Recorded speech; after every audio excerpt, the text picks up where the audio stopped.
What's going on, MSFers? Doolum here, back here with another video, and today we're going to be talking about some characters that you should never build, and they're a complete waste of resources, and they are going to just drain your mystic gear, your skill gear, tech gear, whatever it might be. They're going to take away a bunch of training mats that you may or may not have. They're also going to take away T4s and essential ISO 8 purple that people might be putting on their characters right now. And first up is Silver Surfer. So unfortunately, Silver Surfer did not get an incredible rework with the Annihilators. He was pretty lackluster. They didn't really do anything to his kit. It pretty much all stayed the exact same. The only thing that really changed was going to be his stats. So he did get a decent stat boost, but even at 5.5 million health, that's nothing really crazy. 255,000 damage is kind of meh as well. I mean, Lady Deathstrike and Agatha are like over 500,000. Armor is really good, honestly. Same thing with resistance, but he's not a tank. So like, I don't know. It's not that good. 126 speed, still kind of mediocre. And he gets resisted a lot. So he's not that great of a character to take to 3 diamond to G19. I would have never taken him to 3 diamond, but I did get a lucky pull to get the 3 diamond. So that's where that came from. Gear 19, I will never put Gear 19 on him because there's so many mystic characters that are better than him to take up. So even though I have a bunch of the gear, you have 317 of these, 337 of these, I'll never take him up because he's just not worth it at all. And it's really sad because he was literally the meta when he came out. But now, even with the rework, just his stats, it just didn't do enough to make him meta once again. Next up, we've got Ultimus. And Ultimus is really, really good. Do not get me wrong. Ultimus is actually ridiculously good. But he doesn't need to be bigger than this. I am pretty happy I did put the 3 diamonds on him. But I probably won't be putting G19 on him unless I am absolutely swimming in Mystic gear. And the reason why is because he is all 5 pieces for Mystic. And that is a lot of Mystic gear to use on him. And again, he doesn't really need it. He's got 300,000 damage, which is pretty good. 6.6 million health, which is also pretty good. The armor is really good on him. Focus and resistance are a little low. The speed at 121 is not the best, but his passive, if somebody on enemy taunt, fills speed bar for self by 30%. And then if he ends up getting a kill, he fills speed bar for all non-Kree allies by 15%. So he's mainly a kit. He's not really there for his raw stats. And honestly, I've seen him do plenty of good things at G18. I feel like this is the only character on the list that might be worth a consideration to G19. But even then, I haven't found uses for G19, and like it's not like he's lacking in damage or anything like that. So it's kind of meh at that point. And again, Mystic gear, we have Night Stalkers coming out who really deserve your G19. So I feel like Night Stalkers would be a priority over Ultimus. That's just me.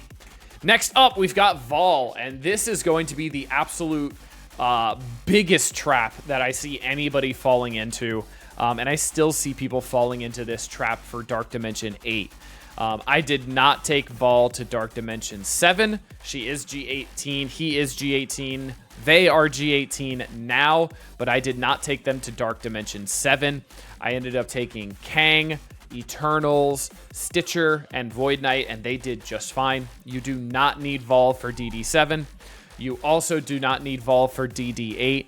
Vahl does make DD8 extremely easy, and it makes the nodes one-shottable, but I do not think it is worth using valuable purple ISO on Vahl when Vahl has absolutely no uses. When Vahl has absolutely no uses outside of Dark Dimension right now. The raid team is falling off. We're about to get a new raid team. They don't need any more stats. They still have the old stats as well. So 3.5 million health, 185,000 damage. It ain't worth it, boys and gals. It ain't worth it. Don't do it. Vahl is the biggest trap in Marvel Strike Force to build right now. Absolutely waste of resources, waste of Mystic gear, has no uses anywhere, not worth it at all. Next up, Unfortunately, we have my boy Quicksilver. And I absolutely love Quicksilver. But the problem is Quicksilver has absolutely abysmal stats compared to the new meta that is now coming out. So 137,000 damage. But you could say, yeah, he takes 2 turns in a row, though. That is true. But it's still not worth it. His armor is almost laughable. His focus is also laughable. Resistance is laughable. He's only at 125 speed, so he's not going super fast. His health is kind of meh now as well. And unfortunately, his kit does rely on stats. He is a damage-based character, which is why everybody thought he was so bad when he first came out, because he didn't have the stats on him for the stars. Now, I will say his special is pretty good because it's a 30% turn meter rewind. It takes off charges as well, if I'm not mistaken. Yep, clear all charges on the primary target. But this stuff's going to start getting resisted. Like, you're not going to strip charges off of Black Knight. You're probably not going to strip charges off of Black Cat. Like, a lot of this stuff is not going to strip. So a lot of this stuff is going to come down to his focus and his lack of focus. And then the rest of his kit, he is just kit-based. So, and once again, Mystic Gear. Don't use Mystic Gear. You have Night Stalkers coming out. And then as for Dark Diamonds, he is nowhere near in the running for Dark Diamonds. I told you guys not even to put him on Super Scroll, let alone Quicksilver. Absolutely not. That is not worth it at all. Do not do it. Next up, Spider-Man Big Time. That's right. I'm going to get a lot of flack for this one because I know there are some people that absolutely adore their Spider-Man Big Time. But personally, if you guys are either trying to catch up on the meta or you're trying to use resources wisely, such as Dark Promotion credits or Dark Diamond credits, or you're a G19 if you're still trying to get through Dark Dimension 7, this guy ain't worth it.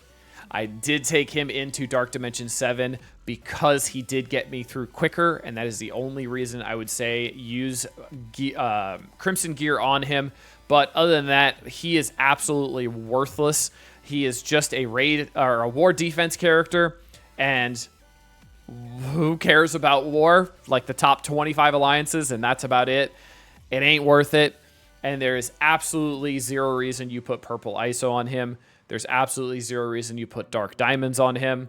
And I know people are going to be saying, oh, but I use my Big Time in Cosmic Crucible to take out those big Black Knights and be able to flip them every single time. That's great. I'm not using my Dark Diamond promos, my Dark Promotion credits on a character for one use in one game mode against one character. It ain't worth it. Nor am I going to use Purple ISO on him when Purple ISO is such a commodity right now. He is a big trap unless he is getting you through Dark Dimension 7 a little bit quicker to get into the city section. Other than that, just take full Spider Society and have a blast in the city section and one-shot both nodes. And then you could do the same thing for Dark Dimension 8. And last up is no surprise here, honestly, is Ares. Ares is terrible. He is not good. He's not worth taking up at all. His stats, at 4.1 million, his stats are really good for health-wise and damage-wise. Armor, all that stuff is really good.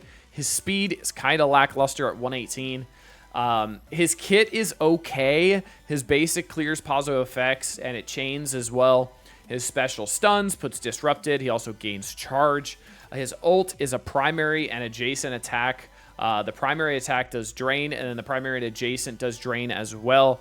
It applies ability block, which is really nice, unavoidable. So his ult is really good, but the only thing that makes this character really work is his passive. We all have the Awaken passive now as well, so he's really awesome with that, but he's a walking passive. So in war, after all of the characters on spawn effects, copy and clear all positive effects charged and revive once from all enemies to this character. Positive effects from a room bonus are apply after this passive, and this clear cannot be resisted. You don't need stats on him to do the one thing he is good at, which is the passive in war. Now, this passive also does for Safeguard outside of war, and this also cannot be resisted. So at the start of any match, enemy characters cannot spawn with Safeguard. That is not tied to a focus resistance check at all. So that will happen in all game modes, no matter what. Even if he is level 30, gear tier 6, and you have the T4 on him. Obviously, I know you can't do that. He has to be like level 64 or something like that to put the T4 passive, to be able to put the T5 passive on him. But you get what I'm saying. This guy is a trap. This guy should not be built past like level 65, gear tier 13, honestly. Put that free T4 Awaken ability on him, and you're done. That's it. So that's going to be it. That's going to be my list for skippable toons, biggest trap toons as of right now in the game. I hope you guys enjoyed this one, but until next time, this has been Doolum. Later, MSFers.